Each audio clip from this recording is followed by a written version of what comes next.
What's wrong? That day, my 10-year-old daughter had cooked to celebrate my birthday. The meatloaf she made looked delicious. However, after eating it, my husband suddenly started suffering and collapsed with foam coming out of his mouth. As I hurried to try to call an ambulance, my daughter said, "Stop. I did this to Dad." Those shocking words froze me. What on earth is happening? After this, a series of surprising truths were revealed, making it a birthday I would never forget. My name is Kingsley, 45 years old. I quit my job when I got married and have been a housewife ever since. My husband, Andrew, who is 2 years older than me, works in sales at a large company and is known for his top performance. I met Andrew through a mutual friend, Caroline, who has been my best friend since college. Andrew and Caroline were colleagues at the same company, and the three of us started meeting together. Eventually, Andrew and I began dating and got married. Even after our marriage, we continued to have a close relationship with Caroline, who, being very dedicated to her work, remained single, saying she had no interest in marriage. We have a daughter named Alice. She was a bright child who learned words faster than others and could remember the names of things after being taught just once. Alice showed a strong interest in cooking and, by the age of 3, was already holding a knife and standing in the kitchen with me. On weekends, the three of us enjoyed meals made by Alice. However, our happy daily life began to change when Alice turned 10. Andrew's work suddenly became very busy, and he started coming home late every day, no longer having meals at home. He used to always eat at home no matter how late he came back. What's going on? Moreover, from that time, Andrew's attitude clearly became colder. Even when he was at home, he would just look at his phone screen, and when we talked to him, his expression would immediately darken, showing an annoyed attitude. Alice couldn't help but notice this. "Hey Mom, is Dad tired from work lately? He always has a scary face." I'm sorry, Alice. It seems like he is very busy every day. You must be lonely not being able to play with him. Seeing Alice's sad expression as she looked down, I thought I couldn't let this continue and decided to talk to Andrew. That day, Andrew came home late again and didn't get to see Alice. After changing his clothes, he lay down on the sofa and started fiddling with his phone. Seeing him smile at the screen, I thought, maybe he's in a good mood now, and walked over to him. "Thank you for working so hard until late every day. I understand that you're very busy lately, but could you make a little more time for the family?" What? Are you complaining to me? Who is working so hard every day until I'm exhausted? His smile disappeared, and he responded in a strong tone, frowning. I instinctively braced myself. "I can endure it, but isn't it unfair to Alice?" I want to be with Alice if I have time too. But it's work, so there's nothing I can do. Do you even know who we owe this good life to? Fearing that Alice might hear Andrew's loud voice, I gave up on discussing it that day. However, Andrew's work only got busier, and he started saying he had to work on weekends too, leaving the house even on holidays. He never had to work on weekends before. Could it be? Recalling Andrew's recent behavior, I couldn't help but suspect he was having an affair, so I consulted my friend Caroline. However, she laughed it off, saying I was overthinking it, and I convinced myself that Andrew would never do such a thing. Still, my anxiety didn't go away as Andrew continued to be absent from home. Seeing my distress, one day Alice suggested we cook together.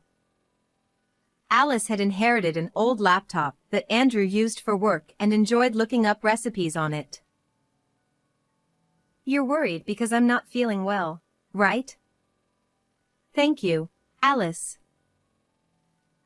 Mom, you always say that we should eat something delicious when we're feeling down. I felt guilty for making Alice worry and decided to have fun cooking and eating together. There's no point in moping around. I need to fix my relationship with Andrew for Alice's sake. I resolved to do so, but Andrew's busyness didn't ease up. Then, something happened that added to my already troubled mind. One day, Alice's teacher called, saying, I'm worried because Alice has been forgetting her homework and other things lately. Alice, who was usually very responsible, always did her homework and prepared her things for the next day without being told. Come to think of it, Alice has been acting strange lately. I wonder if something happened at school. Around this time, Alice, who used to love cooking, started spending more time alone in her room. You seem down. Are you okay? Yeah. I just had a little fight with a friend. Don't worry, Mom. Alice didn't want to talk about it any further, so I had no choice but to leave her be. Still, it's better than not being able to talk at all. But when we had meals with Andrew, she would quickly eat and return to her room without saying a word. Hey, don't you think Alice has been acting strange lately? That's normal for girls her age. It's just a phase, nothing to worry about. Unlike my anxiety, Andrew seemed indifferent, which frustrated me. Then one day, out of the blue, Andrew suggested having a birthday party for me. He's so carefree, even though Alice is still down. I was annoyed, but I thought it might cheer Alice up, so I agreed. A few days before the party, Andrew, who had come home early for a change, suggested to Alice that she cook something for me on the day of the party. At first, Alice was reluctant, but she eventually agreed, saying, If it's for Mom. On the day of the party, Alice decided to make meatloaf, a dish she had learned in her school class. It was my favorite dish. Today is Kingsley's special day, so just sit back and relax, Andrew said, unusually taking charge in the kitchen and starting to cook with Alice. Soon, Caroline, whom we had invited, also arrived. Happy birthday, Kingsley! Thank you for inviting me today. Why so formal? It's only natural to invite the best friend to your birthday. Her arrival brightened the atmosphere, and I felt relieved. The meal was finally ready, and the birthday party began. I'm starving. But the guest of honor should go first. Here you go, Andrew said. It's embarrassing when you say it like that. Well, I'll take you up on your offer. It looks delicious. Just as I was about to start with the salad, Andrew raised his voice. Hey, you have to start with the meatloaf. Alice made it especially for you. Oh, you're right. I'll start with this then. As soon as Andrew saw me take a bite of the meatloaf, he began eating as well. This is delicious. As expected from our talented cook, Alice! Ugh! Ugh! Suddenly, Andrew collapsed, foaming at the mouth. Andrew! Are you okay? I hurriedly grabbed my phone to call an ambulance when Alice shouted. Stop. Don't call an ambulance. I did this to Dad. For a moment, I couldn't understand what was happening and could only stare at Alice. What? What do you mean, Alice? What are you saying? Alice remained silent, looking down, as if she couldn't hear my panicked voice. At that moment, Andrew began groaning in pain again. Hearing this, Caroline, in tears, called for an ambulance. I accompanied Andrew to the hospital, unable to comprehend the situation. Thanks to the quick medical response, Andrew's life was saved. But the doctor's words sent chills down my spine. They suspected that Andrew's symptoms were due to an overdose of medication. When asked if I had any idea what could have caused it, I could only shake my head. In the end, the cause remained unknown. Wait a minute. Could it be what Alice said? The words I did this kept echoing in my mind, filling me with dreadful thoughts. Once Andrew was stable, I returned home alone and cautiously asked Alice, who had been waiting at home, about the truth. The shocking revelation from Alice felt like a hammer blow to my head. Determined to uncover the truth, I decided to take action. 2 weeks later, Andrew was discharged from the hospital. To celebrate his recovery and make up for the interrupted birthday party, I suggested we have another party. However, Andrew seemed reluctant and made a sour face. I managed to persuade him and invited Caroline as well, deciding to hold the party at our house. Since I had to prepare the food, I asked Caroline to pick up Andrew from the hospital. When Andrew came home, he was quiet at first but gradually seemed to regain his spirits. Ah, there's no place like home. Where's Alice?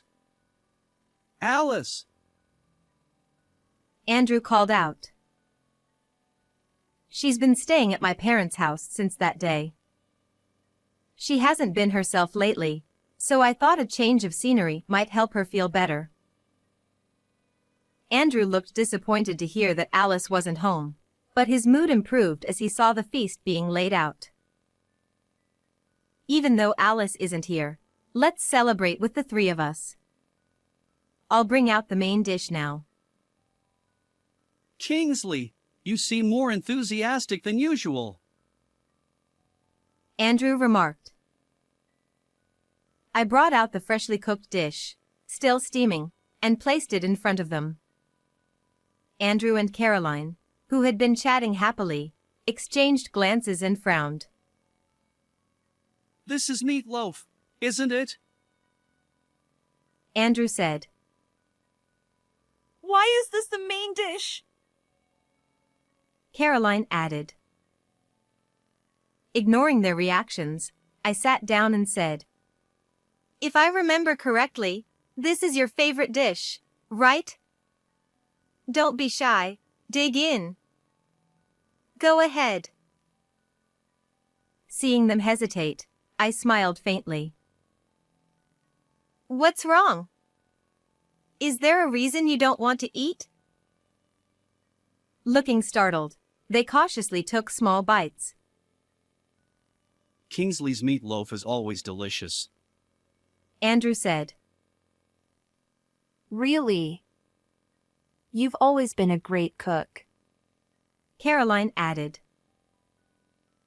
Trying not to laugh at their awkward smiles, I began eating as well. Yes, I did a good job. Ugh, ugh. Hey! Are you okay? Could it be that there's poison in it again? Andrew shouted, panicking as he saw me clutching my throat. He didn't seem to realize he had just made a slip of the tongue. I stopped pretending to be in pain and said, "Just kidding." What? That's not funny. There are things you can joke about and things you can't. Andrew snapped. Andrew's right. You're such a nasty woman. Caroline chimed in. As they both attacked me in unison, I spoke in a voice as cold as ice. "What did you just say? Poison again? What do you mean by that?" Well, that is... Andrew stammered, finally realizing he had let something slip. "Do you remember what Alice said that day? I did it to Dad. I asked her what she meant by that." What did she say? Andrew asked, visibly shaken, with sweat starting to form on his forehead. "She said she saw you put something in my meatloaf. That's why she switched your plate with mine." It wasn't me. I don't know anything about it. Andrew desperately tried to deny it, and I was utterly disgusted. That's right. Andrew would never do such a thing. It's crazy to take a child's words seriously. Caroline added. "Isn't it crazier to have an affair with your best friend's husband?" I retorted. Caroline looked momentarily shocked. Then her eyes darted around nervously. What? What are you talking about all of a sudden? I don't understand. Kingsley, what's gotten into you? There's no way something like that could happen between me and her. Andrew said, trying to deflect.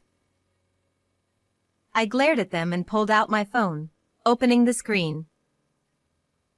"These are the messages that were sent to the laptop you gave Alice." The messages were proof of Andrew and Caroline's affair. "You forgot that you had set your phone's emails to also be sent to the laptop, and you let Alice use it." Oh. So Alice saw them? Andrew exclaimed. "Yes. She accidentally found out and didn't know whether to tell me, which is why she was acting strange at school." Andrew muttered, I see. and then smirked. Well, if it's all out in the open, there's nothing I can do. It just so happens that my affair partner was your friend. Even knowing that Alice had discovered the affair, Andrew showed no remorse. "She's not just a friend. She's my best friend. Do you have any idea how it feels to be betrayed by someone you trusted? I will never forgive you too." As I seethed with anger, Caroline chuckled. Oh, I've never thought of you as my best friend. Even I wouldn't stoop so low as to go after my best friend's husband. "Of course not. A real friend wouldn't plan to kill me," I said, taking a deep breath to calm myself. What are you talking about? Caroline asked. "I borrowed Alice's laptop and found evidence that you two planned to poison me on my birthday." What? But what would we gain from that? Caroline asked. "Insurance money," I replied. Andrew and Caroline looked shocked, clearly not expecting me to know that much. However, Andrew quickly returned to his usual self. What you said is true.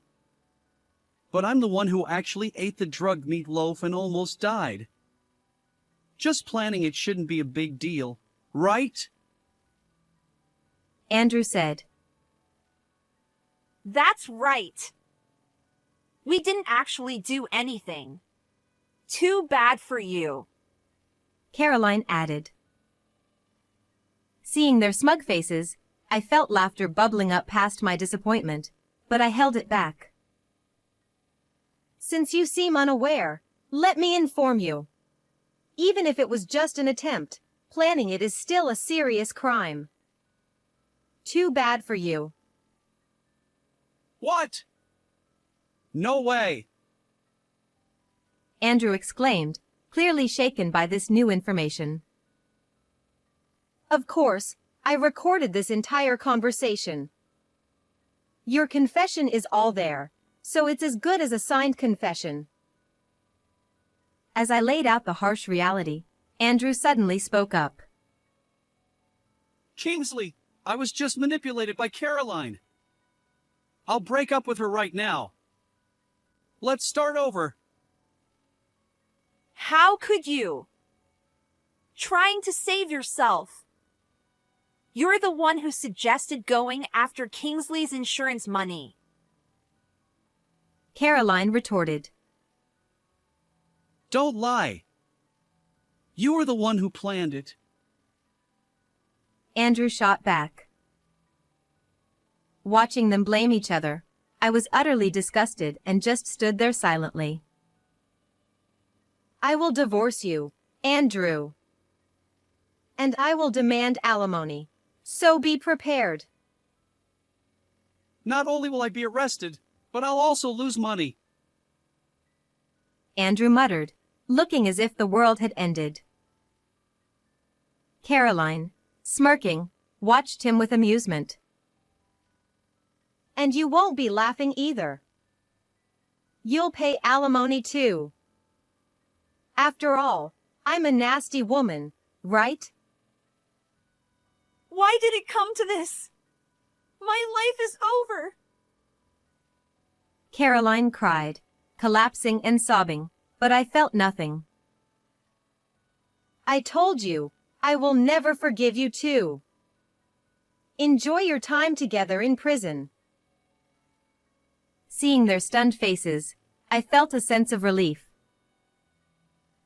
The evidence I submitted was crucial, and Andrew and Caroline were arrested for their crimes. My divorce from Andrew was finalized, and I demanded $50,000 in alimony and $120,000 in child support. Andrew paid it all in a lump sum by selling his savings and the apartment we lived in. I also demanded $30,000 in alimony from Caroline, who initially resisted but paid up once a lawyer got involved. I decided to move back to my parents' house with Alice. At first, Alice was still down, but she soon returned to her usual self, and we started cooking together in the kitchen. Alice, who now dreams of becoming a chef, is growing up so fast, and I look forward to seeing her future. How did you like this story? Don't forget to subscribe to the channel. See you in the next video.